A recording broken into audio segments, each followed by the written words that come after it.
All right, let's get into grade that team. All right, grade that team. I got a couple teams, college football teams from this past weekend. I want a letter grade from each of you. Okay. All right, and then you tell me why. Let's start with Georgia.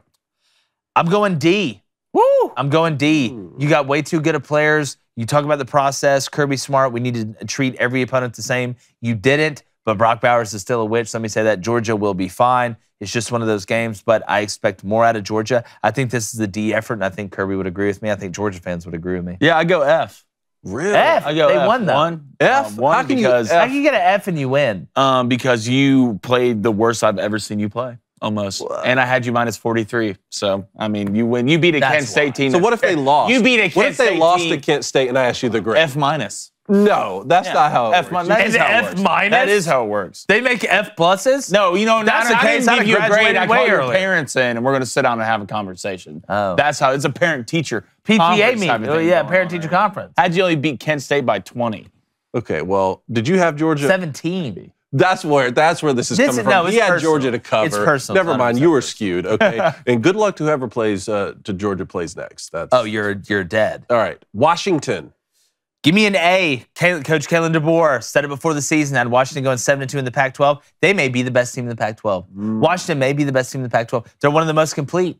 I mean, they got big Penix energy up there right now. They did it again. They're winning. You can see their identity. They can run the ball. The play-action game's good. Penix can sit back there in the pocket. He can work outside of the pocket. They can affect all three levels of the defense. The run game is somewhat.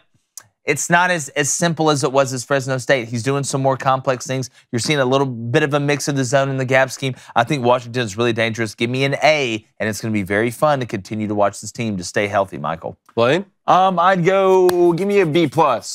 I feel like Washington's a good football team on both sides of the ball. I was really impressed with that defense, too, especially stopping the run. I know Stanford's not the best team in the world, but they look fundamental on both sides of the ball. And Penix Jr., to me, I know he's only like 6'2", but this dude looks like a tree. He looks to me. huge. Like, I saw him, like, yeah, and here's a quarterback. He's just long. Just busting through the sleeves. He's like, down. I saw grabbed all the veins were popping. I was like, It's like the ball, like the good football's job. going to pop. He's one of when the he guys holds that's it. go in the weight room and just freaks out for 3 hours. Yeah, like me. Texas.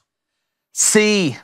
I'll give you a C. Look, I know Quinn's hurt. You can't lose that game, especially the way they lost it. Once they got up, you got up against UTSA and were able to bury them. This gives a ton, and I'm going to give a ton of credit to Coach McGuire and Texas Tech, the quarterback, Donovan Smith, as well. Did a great job coming back from the week before when he had a couple turnovers. You really saw him laser focused. Coach McGuire talked about his week of practice and his leadership. I think that speaks a lot to the young man. But look, Texas, I'm telling you, this is why the SEC, this is why I keep telling y'all, and y'all don't want to listen. You say, oh, we're going to go to the SEC and it's going to be fine and dandy. If you think the gauntlet of having to play Bama, then UTSA, and then Texas Tech is tough, oh, just wait. Just wait. Wait till it's Bama and Arkansas, then Kentucky, then LSU when they're finally back where they need to be. These are the performances you cannot have when you come over to the SEC because you won't lose by 3, you'll lose by 20. You'll lose by 25. So I give them a C. May could have gone worse. I thought Sark and them didn't put the fork in them when they had a chance to. And congrats to Texas Tech. They earned the win. I hear what you're saying on the SEC, and I agree with that too. Even I look around the Big 12 right now, and I'm thinking like, man, week in and week out, especially with Texas and Oklahoma still in there. Obviously, they're both going to be going. But when you have Baylor and Oklahoma State and who are we talking about the other day? Kansas State. Kansas State with another big win, and even Kansas being undefeated now. It's like you can't even turn your head for 1 second in the Big 12 now. No, look, the Big 12's pretty deep. Yeah. They're pretty deep. I'd go D for Texas because one, how you lost the game, and 2, you made the second half adjustments just weren't there. And Sark, you're supposed to be that guy, right? So you're the quarterback guy. And I know Quinn's hurt and everything, but the defense fell apart. Post Malone at the worst time. You didn't make any second half adjustments. That's what hurt me the most. I feel like Hudson played well. Hudson Card's going to play well enough to like did mostly. I mean, he 34 points bumped his ankle. should beat this Texas Tech team. Bumped his ankle a little bit on the hit, but I was more upset about the second half adjustments, and the Sark got beat on that. So I'd give him a D. Arkansas. C. I thought Arkansas, especially in the last 3 quarters, you had opportunities. Obviously, KJ trying to jump 35 yards and score the touchdown that ended up being the game-changing play. A&M was able to pick it up. You saw the handoff backwards, which was a high IQ play that ended up scoring for A&M. You had opportunities. Arkansas had an opportunity to bury them early. You saw them come out playing really well, was mixing the ball around. The run game was working. KJ was effective. Kendall Briles, to me, from a play calling standpoint, I feel like he got too conservative at the end and then tried to just turn it up. And Kendall typically doesn't do that.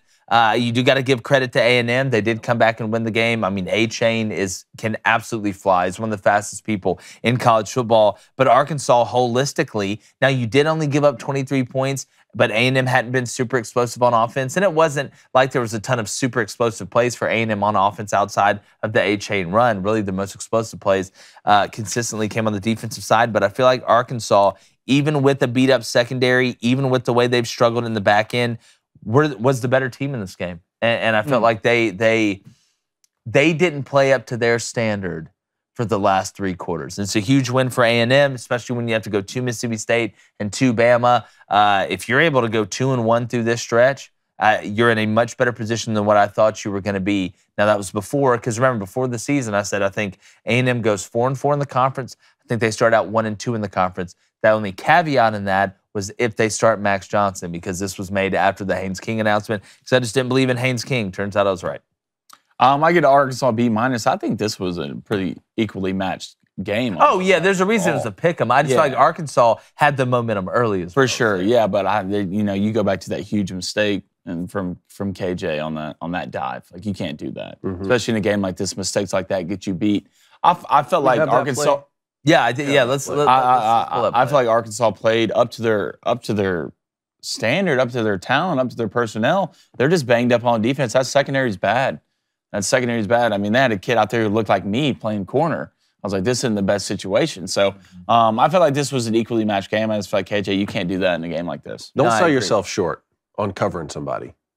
You could cover. I'm not covering. As a sports media, you could cover unless we're in zone. Am I playing a deep third? Yeah, let's go ahead and pull this Arkansas, Texas A&M. The fumble by Arkansas. Fumble by Arkansas. Let's go ahead and run the clip. So this is such a huge play in the game because the way the momentum was working. Go ahead. Okay, before we start this clip, why aren't we throwing this ball out here?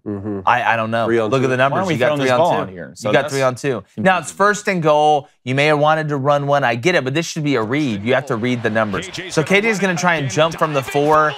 Ball gets knocked out. I mean, you can watch it. Picked up by A&M. He's going to pitch it backwards. This is a great play. And then here you go. I mean, Arkansas goes up 21-7 into the half, or even if they go up 17-7. A 2-score lead against A&M with the way it was trending on offense, it felt like 25 points.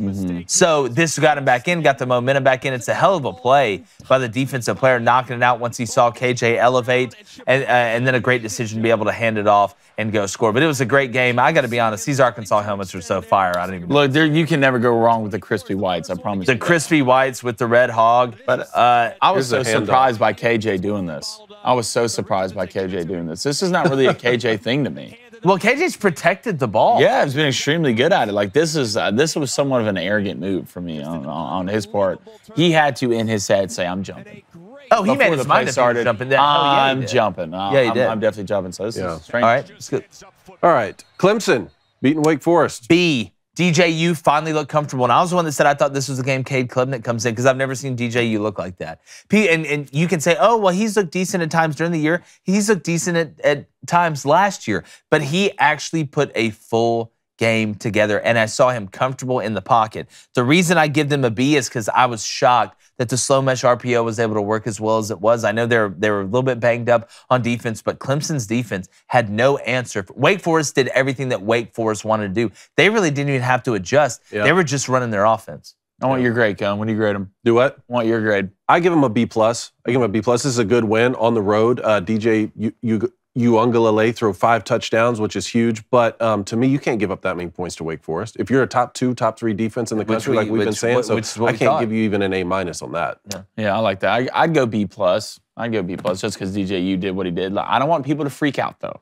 This Wake Forest defense is not that good, okay? And usually with a team like this, especially what they run, kind of up-tempo somewhat, I can see why you put them enough points on them. We'll find out this weekend. All right, consistency. That's what DJ needs. Consistency. You got to be the same guy on that every Saturday when it comes up. You're facing a good Wolfpack defense. Well, those windows that you were throwing through that were tight this week against Wake Forest a little bit are about to tighten a whole hell of a lot up. The NC State secondary can lock you down, throw away the key. Best of luck to you.